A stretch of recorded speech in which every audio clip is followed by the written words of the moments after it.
ఇదివరకు జగన్మోహన్ రెడ్డి అమ్మ ఒడి అనేటటువంటి పథకాన్ని తీసుకొచ్చి 15,000 రూపాయలు ప్రతి ఒక్క విద్యార్థి తల్లి అకౌంట్లో వేశారు. దాంట్లో ఆ సందర్భంలో ఫస్ట్ ఇయర్ అట్లాగేసి రెండో ఏడాది ఒక 1,000 రూపాయలు తగ్గించారు.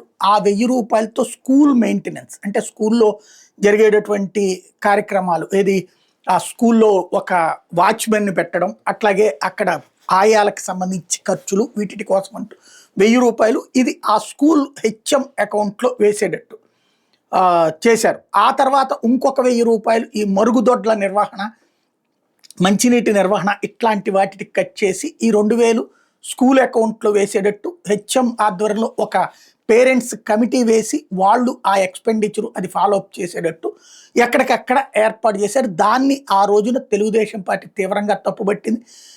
మోసం చేశాడు జగన్మోహన్ రెడ్డి, 15,000 ఇస్తానని చెప్పి 13,000 రూపాయలు ఇస్తున్నాడు, మొదటిసారి 14,000 తర్వాత 13,000 ఇస్తున్నాడు అన్నటువంటిది కామెంట్ చేసింది. అలాగే మేమొస్తే ఎంతమంది విద్యార్థులు ఉంటే అంతమంది విద్యార్థులకి ఇస్తాము, జగన్ ఇంటికి ఒక్కడికే ఇస్తున్నాడు, మేము ఎంతమంది విద్యార్థులు ఉంటే అంతమందికి తలా 15,000 రూపాయలు ఇస్తామని ప్రకటించింది.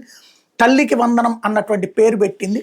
ఫైనల్గా చూస్తే నిన్న దాదాపుగా 85 లక్షల మంది విద్యార్థులుంటే ఇప్పుడు ఇస్తున్నటువంటిది 65 లక్షల మందికే అన్నటువంటి దాన్ని వైసీపీ హైలైట్ చేస్తూ ఇది టోటల్గా 55 లక్షల మందికి ఇస్తున్నారంటూ వైసీపీ హైలైట్ చేస్తూ 30 లక్షల మందికి ఇవ్వట్లేదు అన్నది. అయితే బట్ ఒక 18 లక్షల మంది వచ్చేటప్పటికి ఈ ధనిక ఎగువ మధ్య తరగతి వర్గాలు వాళ్ళకి ఇవ్వక్కర్లేదు, అందుకని మిగతా వాళ్ళందరికీ ఇస్తున్నామని చెప్పింది ప్రభుత్వం. ఆ వివరణ గురించి కూడా మనం మాట్లాడుకున్నాం. అయితే ఇప్పుడు అసలు లాజిక్ ఏంటంటే ఇవాళ మరి తెలుగుదేశం ప్రభుత్వపు నిర్ణయాలు ఏది వైసీపీకి లీక్ అవుతున్నాయా, సాక్షికి లీక్ అవుతుందా? ఎందుకంటే ఇవాళ సాక్షి ఒకటి హైలైట్ చేసినప్పుడు నేను కామెంట్ చేద్దాం అనుకుని కూడా సాయంత్రం దాకా ఆగి చూద్దాంలే అని చేసే ఏమనంటే 13,000 ఇవ్వబోతున్నారు అన్నటువంటి. అసలు ఇంకా జీవో రాకుండా అప్పుడే 13,000 అని ఎట్లా ఇస్తారు, వాళ్ళ అకౌంట్లో పడతాయి కదా చూశాకే ఇచ్చి కదా అనొచ్చు కదా అన్నాం అనుకున్నాం. తర్వాత చూస్తే సాయంత్రం దాకా చూద్దాం అకౌంట్లో పడక 15,000 వేసి ఉంటే కనుక సాక్షి చేసింది ఇట్లా తప్పుడు ప్రచారం అని మాట్లాడదాం అనుకున్నా, నేను వీడియో చేద్దాం రేపటికి అనుకున్నా. సీన్ కట్ చేస్తే ఇప్పుడే జీవో కాపీ వచ్చింది, 13,000 రూపాయలే వేయబోతున్నారు. వీళ్ళకి ఆ తగ్గిన డబ్బులు తగ్గిందని మెన్షన్ చేసింది వైసీపీ. నిన్న రాత్రి నేను ఆ వీడియో కూడా పోస్ట్ చేశాను, ఏంటి నిజం అన్నటువంటి. అందులో తగ్గిందని వాళ్ళు ఎట్లా చెప్తున్నారు, వీళ్ళు ఎట్లా చెప్తున్నారు. అయితే టోటల్గా ఇవ్వాల్సినటువంటి అంటే వీళ్ళు చెప్తున్నటువంటి అందరికీ ఇవ్వాలన్నటువంటి అమౌంట్ కూడా తక్కువ వస్తుందని వైసీపీ చెప్పుకొచ్చింది. ఇప్పుడు లెక్క చూస్తే 30 లక్షలని కాదు, అక్కడ అసలు విషయం 13,000 వేస్తున్నారు. అయితే మిగతా 2,000 కలెక్టర్ అకౌంట్లో వేస్తారట.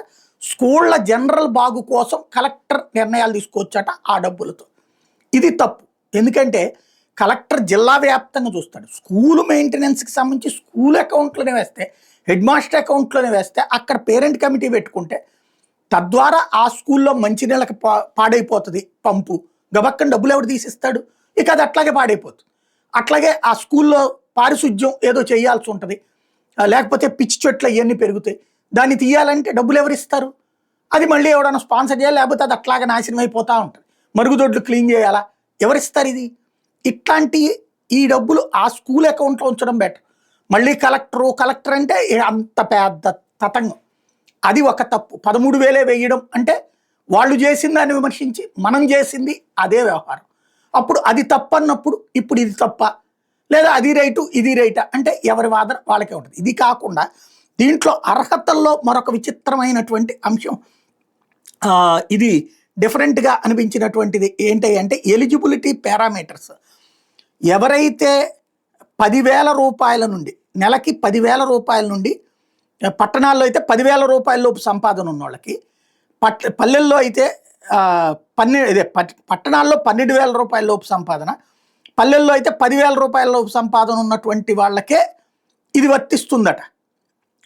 అంటే 10,000 రూపాయల లోపు ఆదాయం ఉన్న వాళ్ళకే వర్తిస్తుంది, 12,000 రూపాయల ఆదాయం ఉన్నటువంటి వాళ్ళకి పట్టణాల్లో వర్తిస్తుందట. అలాగే రైస్ కార్డు, ఎవరో ఒకళ్ళకి రైస్ కార్డు తప్పనిసరిగా ఉండి తీరాలి ఇంట్లో. అలాగే వీళ్ళకి 3 ఎకరాల లోపు వెట్లాండ్, లేకపోతే అలాగే 10 ఎకరాల లోపు డ్రై ల్యాండ్, అంటే 10 ఎకరాల మెట్ట కానీ అలాగే 3 ఎకరాల లోపు మాగాణి కానీ ఉన్నటువంటి వాళ్ళు అర్హులు అన్నటువంటిది ఇందులో తీసుకొచ్చారు. Monthly electricity utilization own or rented హౌస్లో 300 యూనిట్లు దాటకూడదు అన్నటువంటిది కూడా తీసుకొచ్చారు. ఇదివరకు ఇదే ఇది పెట్టినటువంటి పారామీటర్ పెట్టినటువంటి జగన్ని విమర్శించారు అప్పుడు. ఇప్పుడు అయ్యే కండిషన్స్ ఇక్కడ తీసుకొచ్చారు. 10,000 రూపాయల లోపు ఆదాయం అంటే పానీపూరి బండి పెట్టుకున్నటువంటి అతనికి కూడా నెలకు కనీసం 15,000-20,000 రూపాయల ఆదాయం వస్తుంది. పునుగులు, ఇడ్లీలు, టిఫిన్ బండ్లు పెట్టేటటువంటి వాళ్ళకి కూడా నెలకు 20,000-25,000 రూపాయల ఆదాయం వస్తుంది.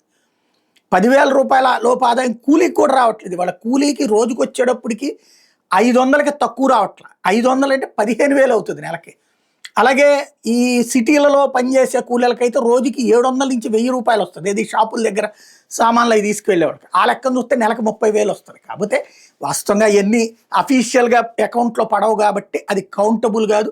ఫిక్స్డ్గా 10,000 రూపాయల జీతం వచ్చినటువంటి వాళ్ళకి 10,000 పైన వస్తే వీళ్ళు అనర్హులు చేస్తారు, 12,000 పైన వస్తే అనర్హులు చేస్తారు. కాబట్టి వైట్ రేషన్ కార్డునే పారామీటర్గా తీసుకుంటారు. కాకపోతే రాయుడు మీద రాస్తారు. ఎవరి మీదనన్నా మన కోపం ఉంటే తీసేయాలన్నప్పుడు ఈ కండిషన్స్ని పెట్టి చెక్ చేయించేటటువంటి ప్రయత్నం చేస్తుంటారు. ఓవరాల్గా అయితే ఇదంతా సహజంగా జరిగే పరిణామం.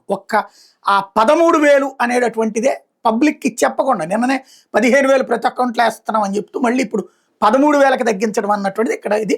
కాకపోతే ఎంతమంది ఉంటే అంతమందికి అంటున్నారు కాబట్టి సంతృప్తి అంటే అప్పుడు అసంతృప్తి లేదు, ఇప్పుడు అసంతృప్తి లేదు. అసంతృప్తి ఉన్న లోపల ఉంటుంది, బయటికి ఎవరు మాట్లాడరు.